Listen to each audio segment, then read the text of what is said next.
And I think there's degrees of mindfulness. Number one is, can I be aware of what I'm doing? Okay, that's number one. If I'm not aware of what I'm doing, it's autopilot. How can I have free will in my life if I'm not there to make a choice? Right? If I'm on autopilot, it's just making choices. I'm not even in the process. So half the time we're not aware of what we're doing. Okay, you're not there anyway. The other half, I am there. Now I might be on a faulty decision-making process, thinking that, well, if this next thing happens, it'll all be good, right? How much of our life are we actually aware of what we're doing? That's a foundation. But what if we were aware of why we were doing it?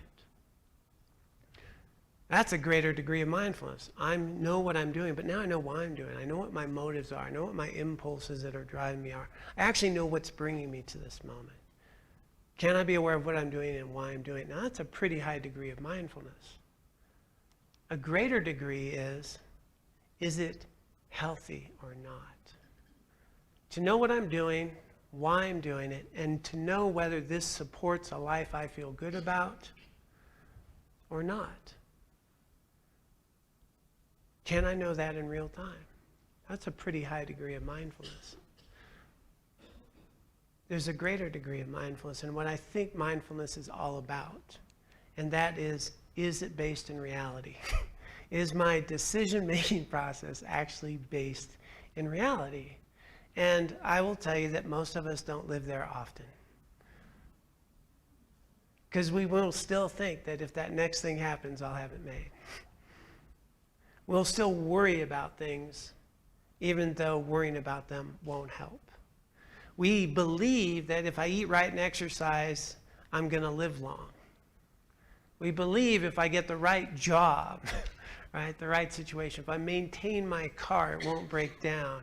I'll have a stable career. If I get a nice house and have this thing, that I'm going to be happy and live long and have a good life. Don't we believe these things?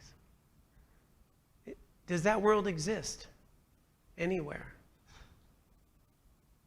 Do you know anyone that lives in that world? Can you eat right and exercise and die tomorrow? Yeah. Can you maintain your car and have it not start tomorrow? Yeah. Can you be in a relationship and have struggles? Yeah. Can you have a nice house and be unhappy? Yes. In other words, this world that we live in so frequently is based on a primary misperception about the very nature of reality. And we actually live in a world that has first responders and auto mechanics.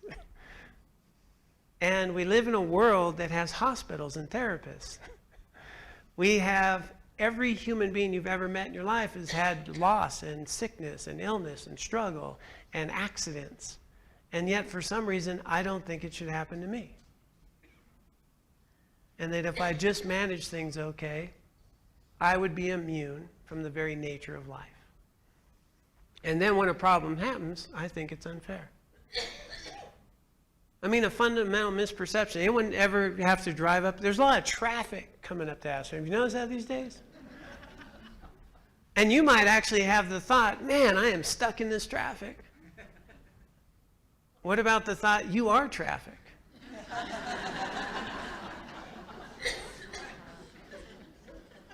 Are you stuck in traffic or are you traffic? And aren't we all trying to get somewhere?